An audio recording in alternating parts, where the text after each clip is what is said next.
In the early winter of 1984, in a forgotten corner of Montana known as Hollow Creek, a disappearance occurred that has haunted investigators, residents, and generations of listeners for 40 long years. A case with no suspects, no motive, no confirmed crime scene, and no explanation that makes sense, even to this day. Some call it a tragedy, some call it a cover-up, and others believe it was something far stranger. This is the story of Mara Ellison, and the mystery that refuses to stay quiet.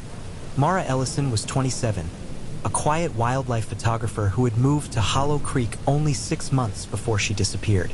She rented a small cabin near the edge of the woods, beautiful, isolated, and unsettlingly silent after sunset.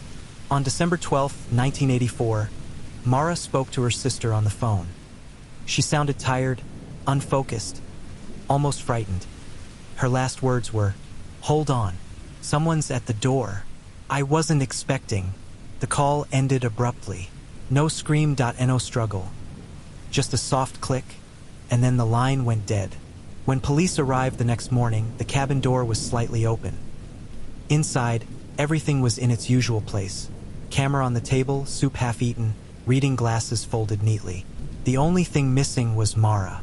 And on the frost-covered doorstep, officers found a single item, her camera lens cap broken cleanly in half. Investigators hiked through the surrounding woods, tracing faint footprints that stopped abruptly at the edge of the creek. The ground there was untouched.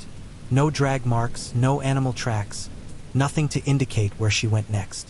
It was as if Mara had walked into the woods and vanished into thin air. Later, when her camera film was developed, a final photo was found. A blurry figure standing among the trees, tall, still, facing her cabin. The photo was taken less than an hour before her last phone call. The figure has never been identified. 3 months later, spring thaw revealed something chilling.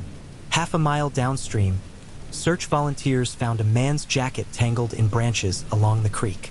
Inside was a wallet, soaked and muddy, belonging to Thomas Rourke, a local handyman who often worked near Mara's cabin. But here's the twist. Rourke had disappeared 6 days after Mara did. His body has never been found. His house was abandoned. His truck left behind with the keys still in the ignition. Witnesses recall seeing him pacing near the creek days before his disappearance, mumbling, "I didn't want to be involved. I didn't want to see what I saw." To this day, no one knows what he meant. A year after Mara vanished, the new owners of her cabin discovered a small leather notebook wedged behind the stove. It was Mara's handwriting. The final entry read, "Something is wrong with the woods that I was followed again today. I can hear footsteps outside after dark. But when I look, there's never anyone there. If something happens to me, check the creek." The creek. The same place the footprints stopped. The same place Thomas Rourke's jacket was found. In 1997, 13 years after the disappearance, Mara's sister received a postcard, mailed from Portland, Oregon. No message, no signature, just a photograph printed on the front. A blurry silhouette, standing among trees, staring directly at the camera. The same figure from Mara's final roll of film.